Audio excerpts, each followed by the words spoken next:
शहर की भाग दौड़ भरी जिंदगी में एक छोटा सा जर्जर सा कमरा था जो घर कम और मुसीबतों का डेरा जायदा लग रहा था। बाहर मूसलाधार बारिश हो रही थी, लेकिन अंदर का सन्नाटा उससे भी ज्यादा डरावना था। सागर अपनी माँ की सांसों की धीमी होती आवाज सुन रहा था। पिछले 3 महीनों से अस्पताल के चक्कर काटते काटते उसकी जेबें खाली हो चुकी थी और उसकी हिम्मत भी।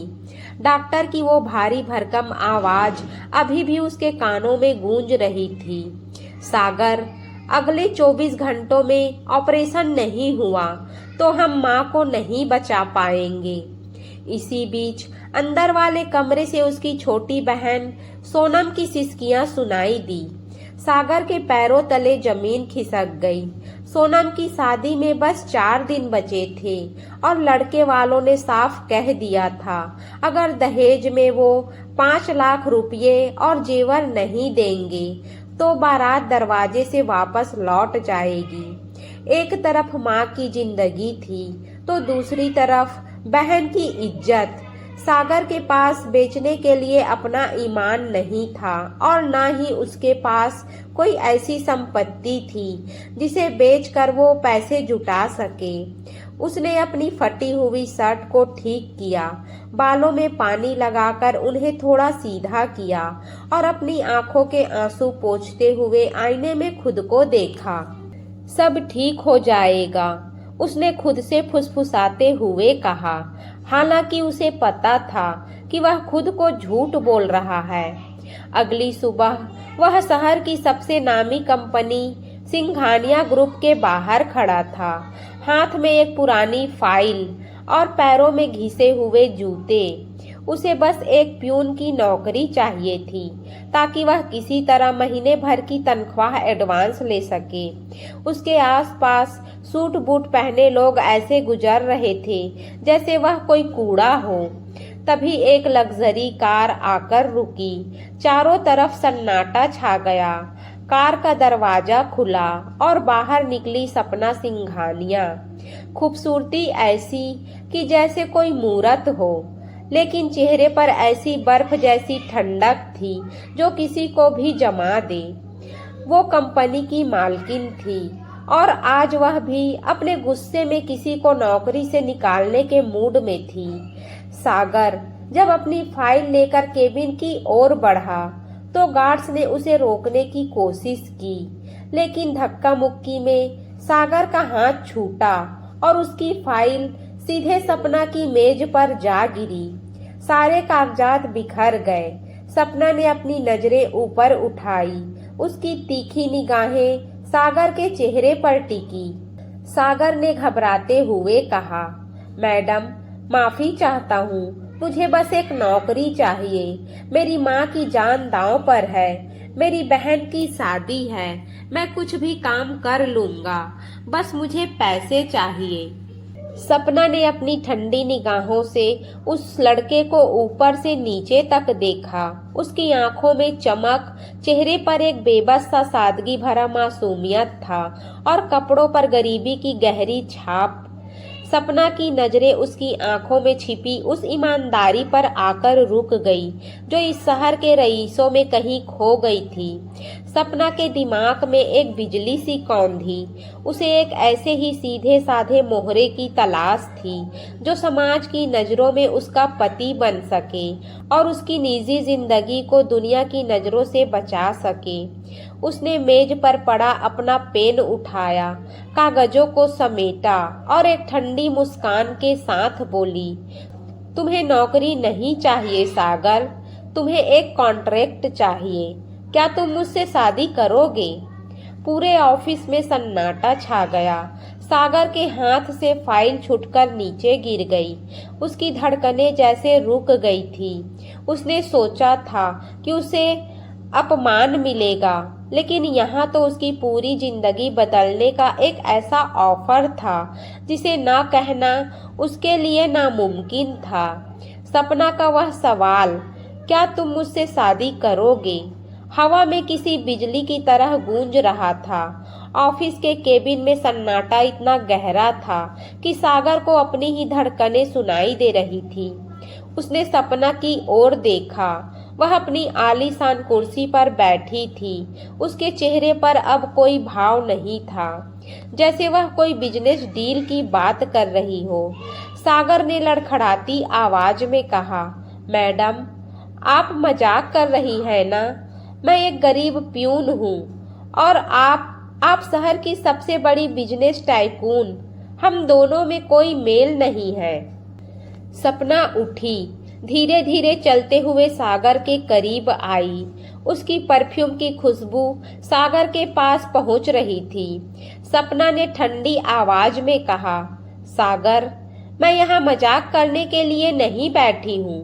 मुझे एक ऐसे पार्टनर की जरूरत है जो मेरी नजरों में मासूम हो और मेरी दुनिया में शरीफ। मुझे एक ऐसा चेहरा चाहिए जिसे देखकर लोग मुझ पर शक ना करें।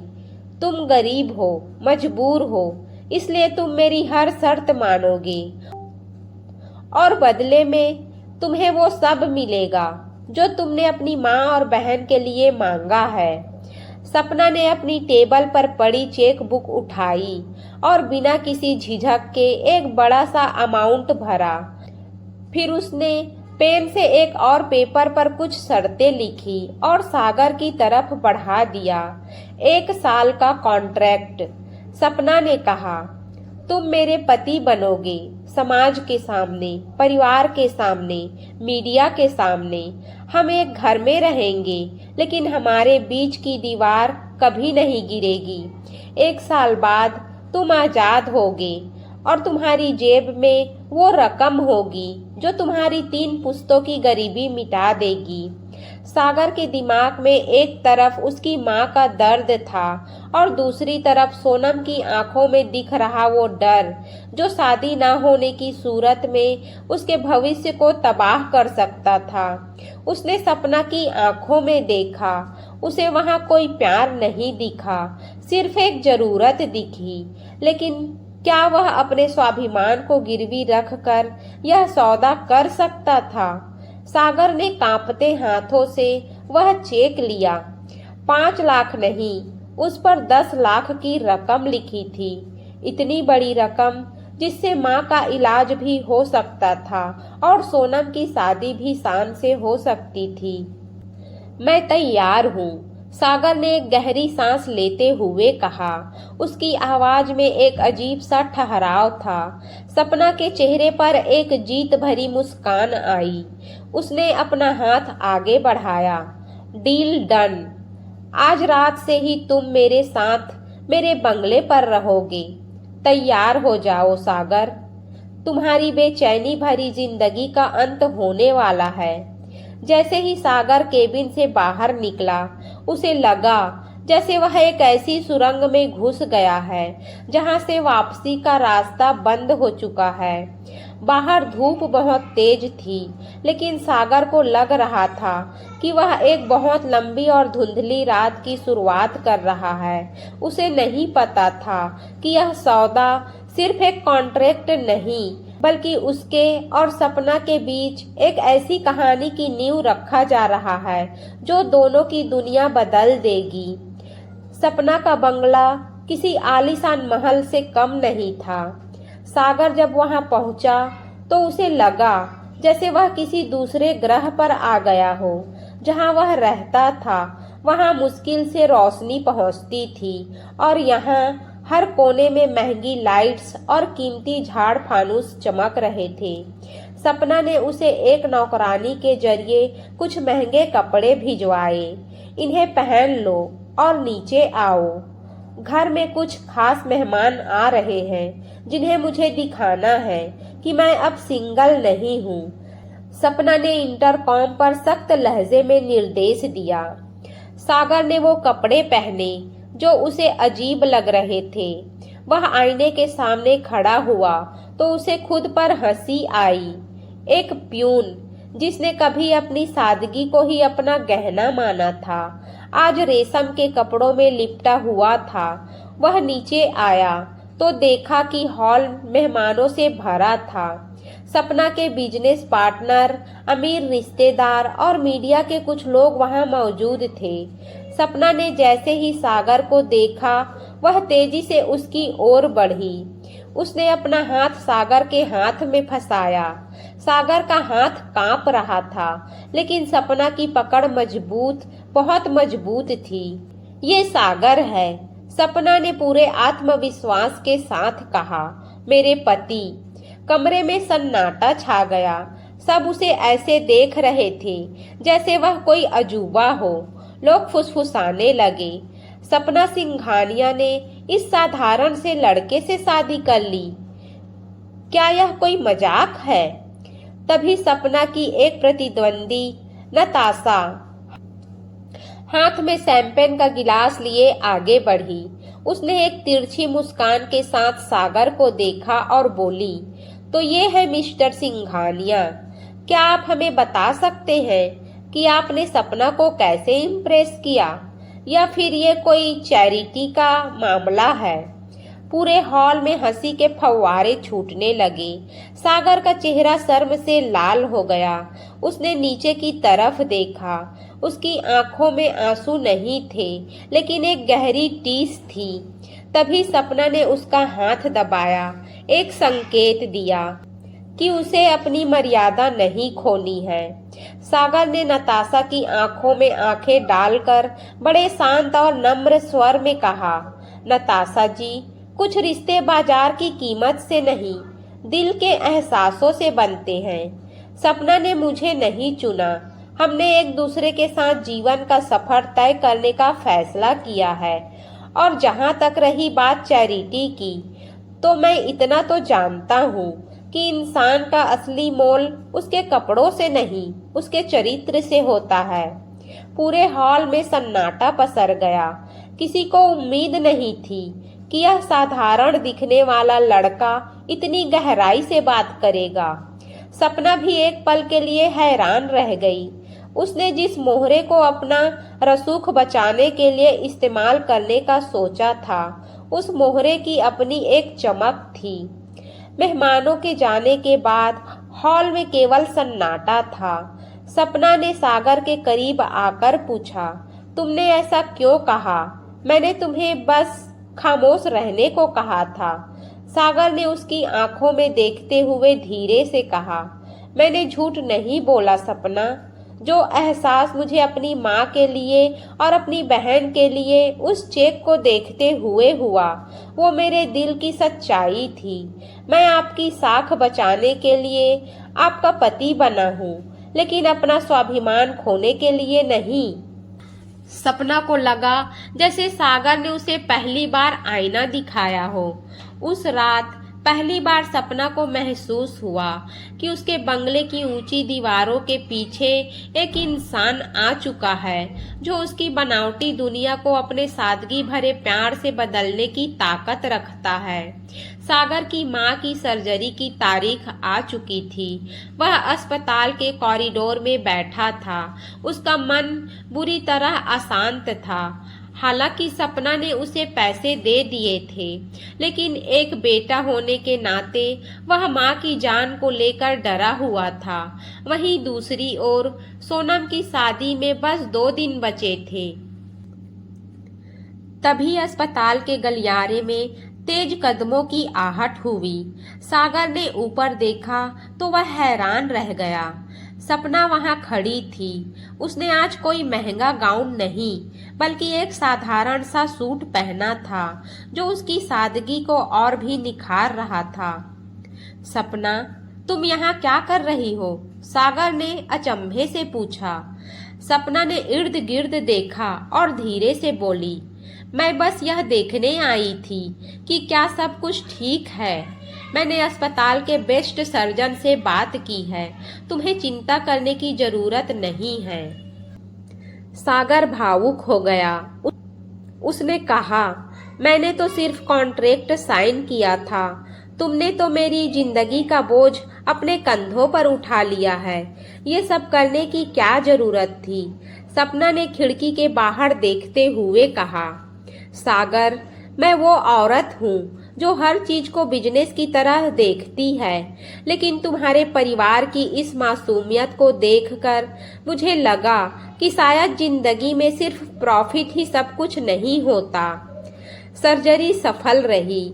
माँ खतरे से बाहर थी। जब सागर और सपना घर लौटे तो घर में सोनम की शादी की तैयारियां जोरों पर थी। सपना ने चुपचाप एक भारी भरकम लिफाफा निकाला और सोनम के हाथ में रख दिया। ये मेरी तरफ से मेरी छोटी बहन के लिए तोहफा है, सपना ने मुस्कुराते हुए कहा। सोनम की आंखों में आंसू आ गए। वह सपना के गले लग गई। उस पल सपना को एक ऐसी खुशी महसूस हुई जो उसे उसके करोड़ों के बिजनेस डील में कभी नहीं मिली थी। लेकिन तभी घर का दरवाजा जोर से खटका। बाहर वे रिश्तेदार खड़े थे जिन्होंने पिछले दिनों दहेज के लिए सागर को बहुत जलील किया था। वे लोग अब अपनी हवस और लालच के साथ खड़े थे। जैसे ही उन्होंने आलीशान गाड़ी से सपना को उतरते देखा, उनकी नीयत बदल गई। उन्हें लगा कि सागर ने किसी अमीर औरत को फंसा लिया है, तो अब वे और भी ज्यादा पैसों की मांग करेंगे। लड़के का बाप चिल्लाया, सागर, अब तो तुम्हारी पत्नी करोड़पति है, तो हमें वो 5 लाख की जगह 10 लाख रुपये चाहिए, वरना शादी नहीं होगी। सागर गुस्से में कांपने लगा। उसे अपनी बेबसी पर शर्म आने लगी। उसे लगा कि वह चाहे कितना भी कर ले, ये लोग उसे गरीब ही समझेंगे। लेकिन तभी सपना आगे बढ़ी। उसने अपनी पर्स से एक कानूनी कागज निकाला। वो दहेज विरोधी कानून के दस्तावेज थे जो उसने पहले से तैयार रखे थे। सपना ने ठंडी और कड़कती आवाज में कहा, 10 लाख तो बहुत दूर की बात है। अब अगर आपने 1 रुपया भी मांगा तो मैं आप सबको सलाखों के पीछे देखूंगी। कानून मेरे हाथ में है और न्याय मेरी आंखों में। अब बताइए, शादी करनी है या जेल जानी है? सोनम के ससुराल वाले सकपका गए। उन्हें समझ आ गया कि यह कोई साधारण लड़की नहीं है। वे चुपचाप शादी के लिए मान गए। सागर स्तब्ध था। उसने जो सादगी सपना में देखी थी, आज उसका अटूट आत्मसम्मान और शक्ति भी देख ली थी। उसी रात घर की छत पर सागर और सपना साथ बैठे थे। हवा ठंडी थी और दोनों के बीच एक अनकहा रिश्ता पनप रहा था। सागर ने कहा, क्यों करती हो ये सब? कॉन्ट्रैक्ट तो सिर्फ 1 साल का है। सपना ने सागर की आंखों में देखते हुए कहा, कुछ रिश्ते कॉन्ट्रैक्ट से ऊपर होते हैं सागर, लेकिन वे कहाँ खत्म होंगे ये शायद अब भगवान भी नहीं जानता। सोनम की शादी धूमधाम से संपन्न हो गई। सागर की माँ अब पूरी तरह स्वस्थ थी। सब कुछ ठीक हो जाने के बाद भी एक अजीब सी खामोशी घर में पसरी हुई थी। शादी की व्यस्तता खत्म हो चुकी थी और अब वापस वही कॉन्ट्रैक्ट वाली जिंदगी शुरू होनी थी। उस रात सागर अपने कमरे में बैठा अपनी डायरी लिख रहा था। तभी दरवाजा धीरे से खुला और सपना अंदर आई। उसने एक सिल्क की साड़ी पहन रखी थी। आज वह अपने ऑफिस की सीईओ सपना नहीं, बल्कि एक कोमल स्त्री लग रही थी। आज तुम बहुत चुप हो, सपना ने धीरे से कहा और खिड़की के पास जाकर बैठ गई, जहां से पूरा शहर रोशनी से जगमगा रहा था। सागर ने अपनी कलम रखी और उसके पास जाकर बैठ गया। मैं सोच रहा था, मेरी माँ ठीक हो गई, बहन की शादी हो गई, मेरे सारे मकसद पूरे हो गए। अब मुझे यहाँ रहने का कोई हक नहीं लगता। सपना ने सागर की ओर मुड़कर देखा। उसकी आंखों में एक अजीब सी चमक थी। क्या तुम सच में जाना चाहते हो सागर? सागर कुछ नहीं बोला। उसकी खामोशी ने ही बहुत कुछ कह दिया था। सपना धीरे से उसके और करीब आई। उसकी सांसें सागर के चेहरे को छू रही थी। मैंने यह कॉन्ट्रैक्ट अपनी जरूरतों के लिए किया था। लेकिन इस 1 महीने में तुमने मेरी पूरी दुनिया बदल दी है। तुम वो पहले इंसान हो जिसने मुझे मेरी दौलत के लिए नहीं बल्कि मुझे सपना समझकर देखा है। सागर का दिल जोर जोर से धड़क रहा था। उसने सपना का हाथ धीरे से अपने हाथों में लिया। वह हाथ जो हमेशा ठंडे और सख्त रहते थे, आज पहली बार किसी के स्पर्श से गर्म हो उठे थे। सपना, मैं बस एक साधारण सा इंसान हूँ। मेरे पास आपको देने के लिए दौलत नहीं है, लेकिन मेरे पास आपको देने के लिए एक ऐसा दिल है जो कभी आपको अकेला नहीं छोड़ेगा। सपना ने अपना सिर सागर के कंधे पर रख दिया। उस रात उस आलीशान बंगले के कमरे में जो खिड़की खुली थी, उससे आने वाली ठंडी हवा भी आज जैसे कोई प्यार का गीत गा रही थी।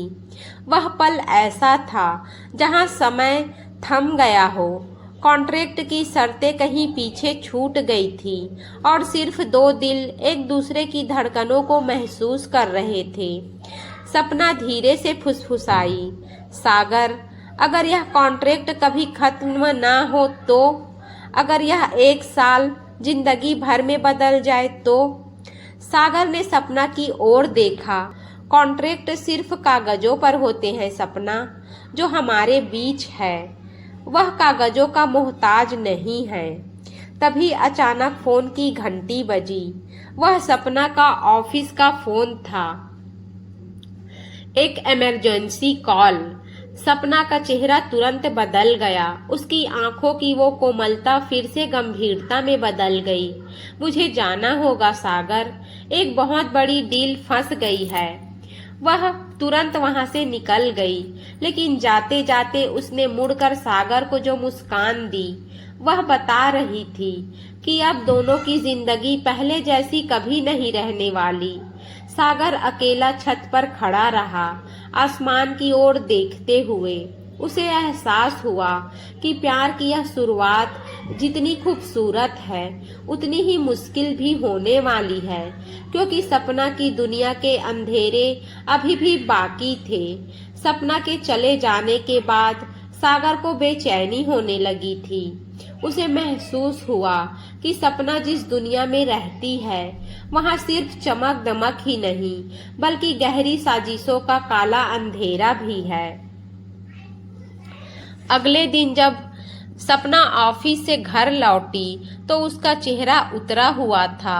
वह सोफे पर गिरते हुए बैठ गई। सागर उसके लिए पानी लेकर आया। सपना ने जैसे ही पानी का गिलास लिया, उसके हाथ कांप रहे थे। क्या हुआ सपना, कोई दिक्कत है? सागर ने चिंता से पूछा। सपना ने गहरी सांस ली और कहा, कंपनी के बोर्ड ऑफ डायरेक्टर्स में से कुछ लोग मेरे खिलाफ हो गए हैं। उन्हें लगता है कि मैंने एक आम आदमी से शादी करके कंपनी की छवि खराब कर दी है।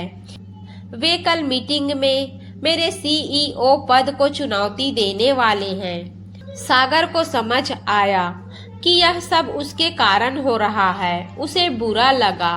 उसने धीरे से कहा, अगर तुम्हें लगता है कि मेरी वजह से तुम्हें नुकसान हो रहा है तो मैं अभी इसी वक्त यह घर छोड़ सकता हूँ।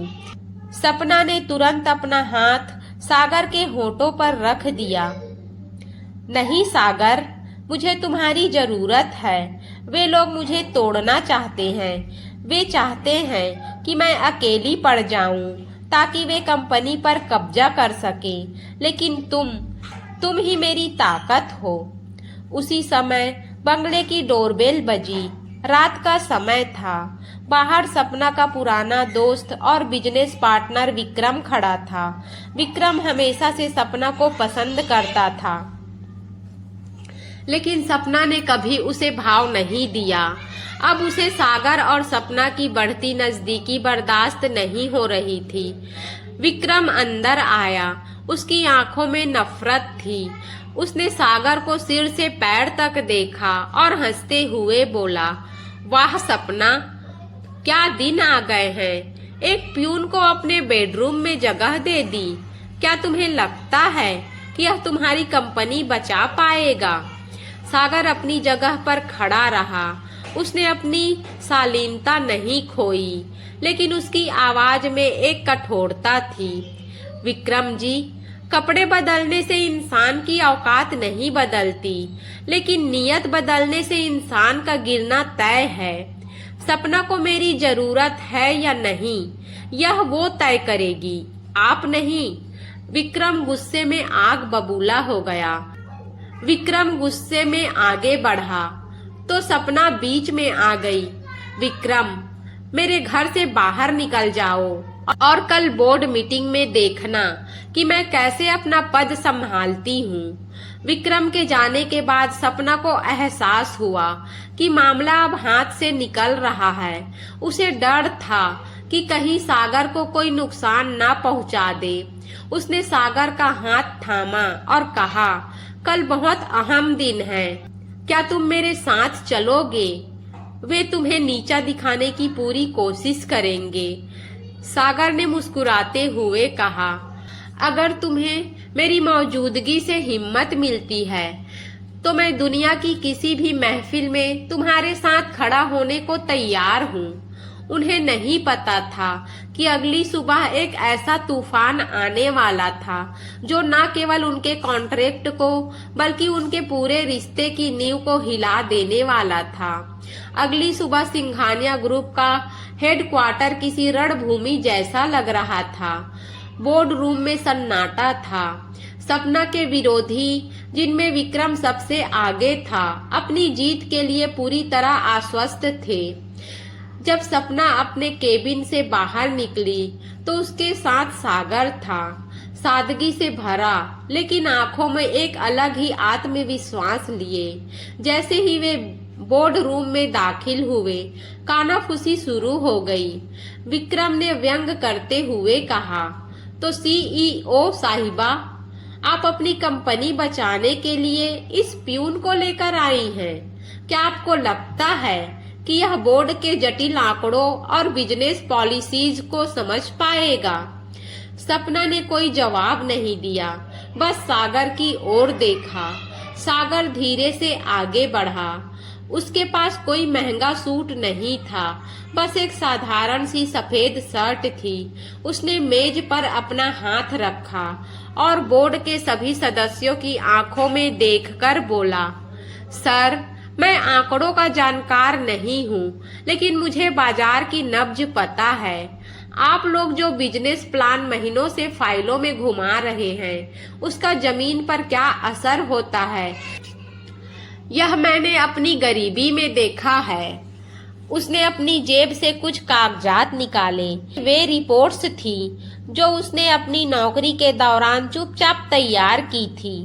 उसने सपना के उन प्रोजेक्ट्स की कंपनियां और सुधार के तरीके बताए जो बड़े बड़े एक्सपर्ट की नजरों से बच गए थे। उसने बताया कि कैसे कंपनी की सादगी और उसकी जमीनी पहुंच ही उसे बाजार में अलग खड़ा करेगी। विक्रम ने चिल्लाकर कहा, यह सब बकवास है, इसे कंपनी से बाहर निकालो। लेकिन सागर ने शांत स्वर में विक्रम की ही एक पुरानी फाइल दिखाई, जिसमें विक्रम ने कंपनी को चूना लगाने के लिए गलत हेर फेर किए थे। सागर ने वह फाइल बोर्ड के सामने रख दी।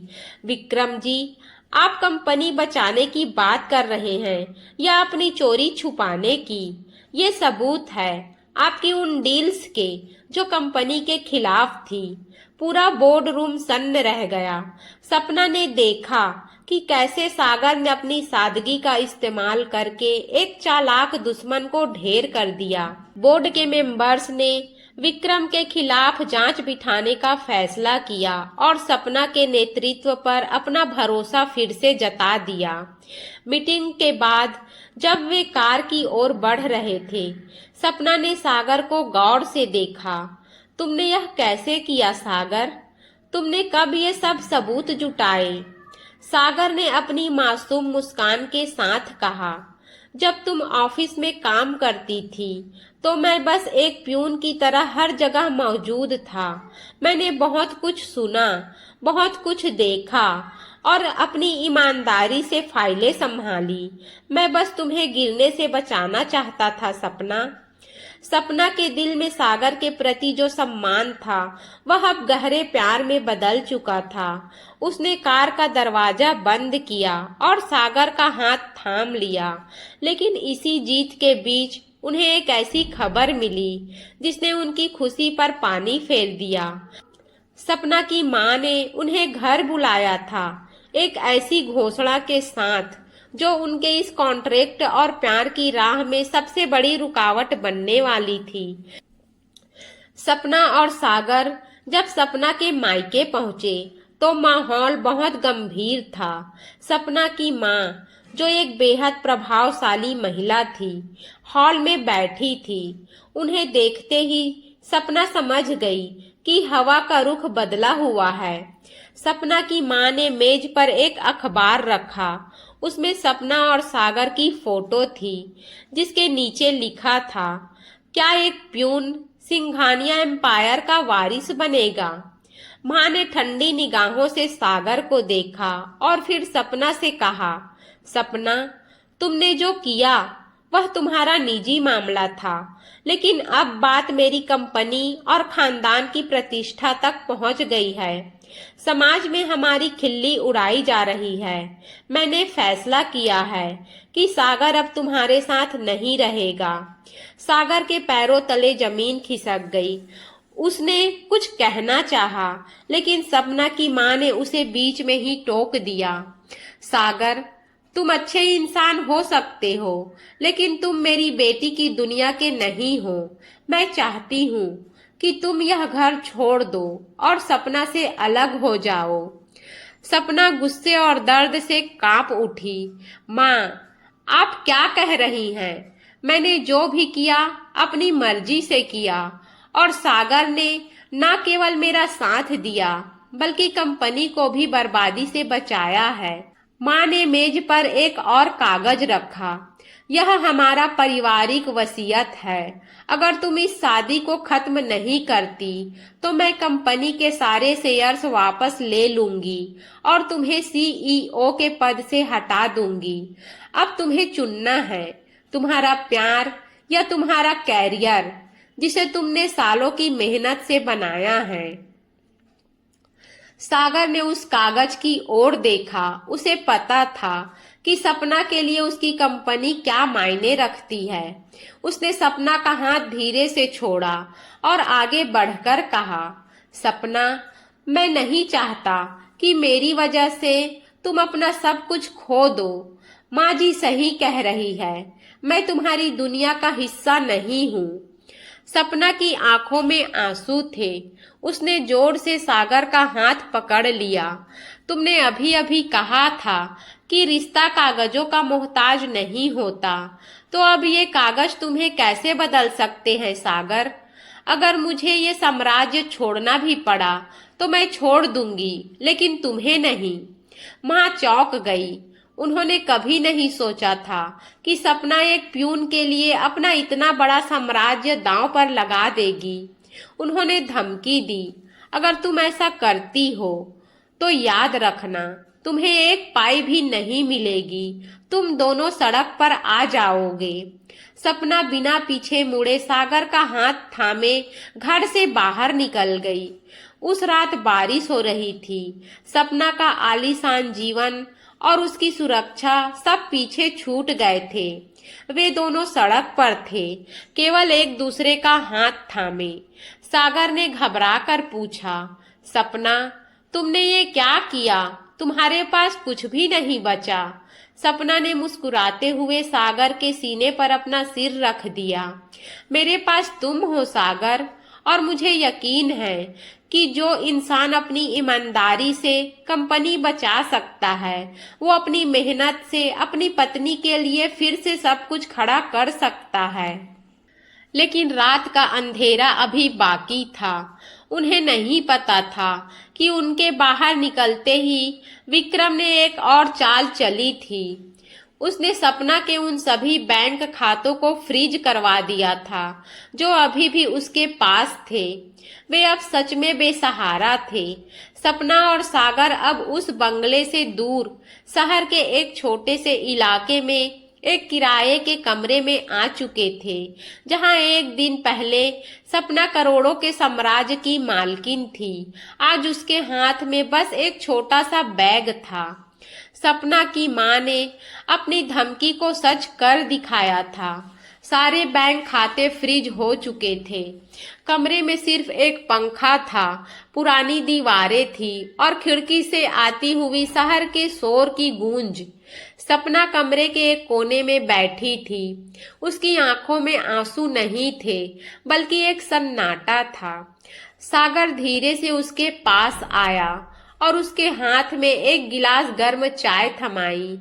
मैंने आज सुबह ही पास की एक छोटी सी कुरियर कंपनी में काम के लिए बात की है, उसने बड़ी सहजता से कहा। सपना, शुरुआत छोटी है, पर यकीन मानो हम फिर से सब खड़ा करेंगे। सपना ने सागर की ओर देखा। उसकी आंखों में एक अजीब सी चमक थी। सागर, मुझे उस आलीशान महल की याद नहीं आ रही है। मुझे तो बस ये डर सता रहा है कि तुम्हारे साथ ऐसा क्यों हुआ। तुमने अपनी माँ और बहन के लिए जो किया, उसका ये सिला मिला। सागर मुस्कुराया। उसने सपना का हाथ अपने हाथों में ले लिया।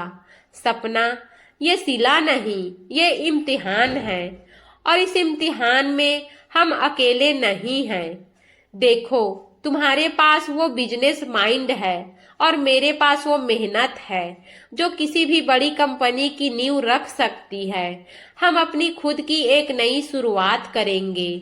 अगले ही दिन से वे दोनों काम पर लग गए। सपना ने अपनी पुरानी पहचान छुपाकर एक छोटी सी कंसल्टेंसी फर्म में एडवाइजर का काम शुरू किया और सागर कुरियर कंपनी के साथ साथ फ्रीलांस डेटा एंट्री का काम करने लगा। एक शाम जब वे दोनों काम से थक कर घर लौटे तो सपना ने देखा कि सागर ने अपनी कुछ बचत से कमरे के लिए एक छोटा सा लैंप और कुछ पौधे खरीदे थे। उस छोटे से कमरे में उन पौधों की हरियाली और लैंप की धीमी रोशनी ने एक अलग ही सुकून भर दिया था। सपना ने कहा, सागर, कभी कभी मुझे लगता है कि मैं पहले भी अमीर थी, लेकिन खुश नहीं थी। आज मेरे पास कुछ नहीं है, फिर भी मुझे लगता है कि मैं दुनिया की सबसे अमीर इंसान हूँ। तभी अचानक दरवाजे पर दस्तक हुई। वह सपना का पुराना वफादार सेक्रेटरी था। उसने हाथ में एक फाइल पकड़ी हुई थी। मैडम, मैंने वो फाइलें चुरा ली है जो विक्रम ने उन सभी हेर फेर के लिए इस्तेमाल की थी। अगर हम ये प्रूफ पुलिस को दे दें तो विक्रम न केवल जेल जाएगा, बल्कि वो सारे शेयर्स जो उसने धोखे से लिए थे वो वापस आपकी होल्डिंग में आ सकते हैं। सपना और सागर ने एक दूसरे की ओर देखा। संघर्ष का यह नया मोड़ अब उन्हें सीधे अपने हक की लड़ाई लड़ने के लिए तैयार कर रहा था। अब केवल जीवित रहने का समय नहीं था, अब अपना साम्राज्य वापस पाने की जंग शुरू होने वाली थी। सपना ने अपने वफादार सेक्रेटरी द्वारा दी गई फाइल को बारीकी से देखा। विक्रम ने पिछले 3 महीनों में कंपनी के फंड्स का इस्तेमाल करके सेल कंपनियां बनाई थी ताकि वह सिंघानिया ग्रुप की संपत्ति को धीरे धीरे अपने नाम करवा सके। सपना ने सागर की ओर देखते हुए कहा, सागर, अगर हम पुलिस के पास सीधे जाएंगे तो विक्रम के पास बचने के लिए बहुत सारे कानूनी रास्ते होंगे। हमें उसे उसी की जाल में फंसाना होगा। सागर ने अपनी मेज पर रखे लैपटॉप को खोलते हुए एक आइडिया दिया। सपना, विक्रम लालची है, वह हमेशा शॉर्टकट ढूंढता है। अगर हम उसे एक ऐसी फेक डील का लालच दें जिसमें उसे रातों रात दुगना मुनाफा हो रहा हो, तो वह जरूर अपनी सारी छिपी हुई संपत्ति उस डील में लगा देगा। और जैसे ही वह पैसे ट्रांसफर करेगा, हम उसके सारे सबूत पुलिस के सामने पेश कर देंगे। सपना को सागर का यह प्लान बेहतरीन लगा। उन्होंने एक नामी विदेशी निवेशक का नाटक करते हुए विक्रम को एक मीटिंग के लिए न्योता भेजा। मीटिंग एक बड़े होटल में रखी गई। सपना ने एक बार फिर अपना पुराना कॉन्फिडेंस अंदाज अपनाया। उसने और सागर ने मिलकर विक्रम को विश्वास दिलाया कि वे उसे एक ऐसी डील में शामिल कर रहे हैं जिससे वह सिंघानिया ग्रुप का मालिक बन सकता है। विक्रम अपनी लालच में अंधा होकर उन पेपर्स पर साइन करने के लिए तैयार हो गया, जो वास्तव में उसके खुद के काले कारनामों के कबूलनामे थे। जब विक्रम साइन करने वाला था, सागर ने अचानक दरवाजे की तरफ इशारा किया। वहां पुलिस के अफसर और कुछ मीडिया वाले खड़े थे। विक्रम सकपका गया। उसने चिल्ला कर कहा, यह क्या है सपना? तुम मुझे धोखा दे रही हो। सपना ने शांत स्वर में कहा, तुमने कंपनी को धोखा दिया विक्रम। तुमने सिर्फ मेरा पद नहीं बल्कि मेरा भरोसा भी तोड़ा। आज तुमने जो साइन किया है वह तुम्हारी सारी काली कमाई का कच्चा चिट्ठा है जो तुमने पिछले महीनों में जमा की थी। पुलिस ने जैसे ही विक्रम को घेरा, उसके हाथ पांव फूल गए। उसके पास कोई रास्ता नहीं बचा था। वह अपनी चालाकी में खुद ही फंस गया था। जब विक्रम को ले जाया जा रहा था, उसने आखिरी बार सपना और सागर की ओर नफरत से देखा, लेकिन सपना ने उस पर ध्यान नहीं दिया। उसने बस सागर का हाथ थाम लिया।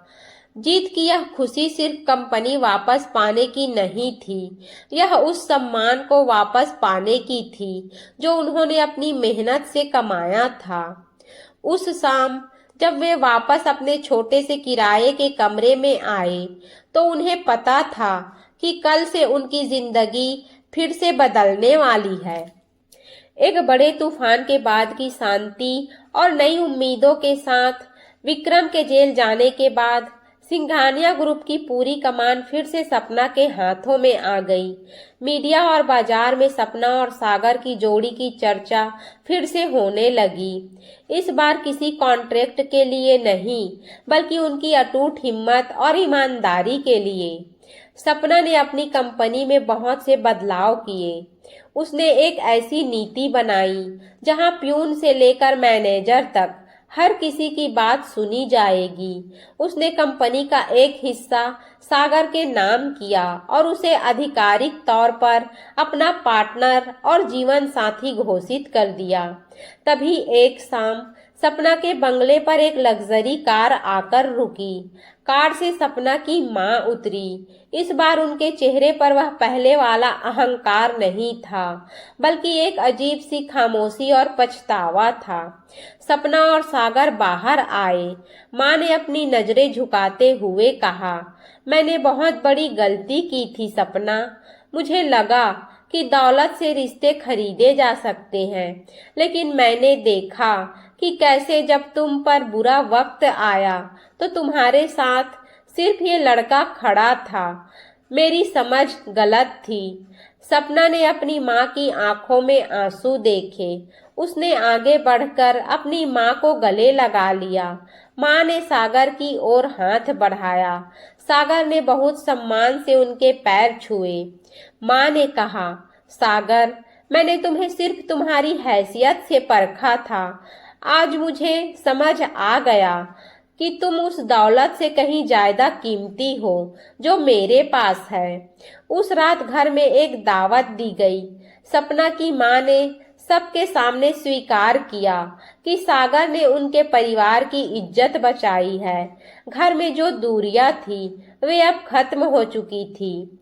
लेकिन इस पूरी सफलता और खुशी के बीच सपना ने एक बात नोटिस की, सागर अब भी वही है, विनम्र, शांत और जमीन से जुड़ा हुआ।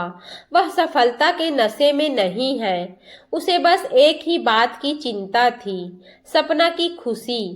सपना ने सागर के पास जाकर धीरे से कहा, तुम जानते हो सागर, लोग कहते हैं कि मैंने तुम्हें अपनी जिंदगी में लाकर बहुत बड़ी रिस्क ली थी, लेकिन आज मुझे लगता है कि वो मेरा सबसे अच्छा फैसला था। कॉन्ट्रैक्ट तो सिर्फ एक बहाना था। शायद हमारी किस्मत तो बहुत पहले से एक दूसरे के नाम लिखी जा चुकी थी। सागर मुस्कुराया और बोला, साहब और नौकर के बीच का कॉन्ट्रैक्ट खत्म हो चुका है सपना।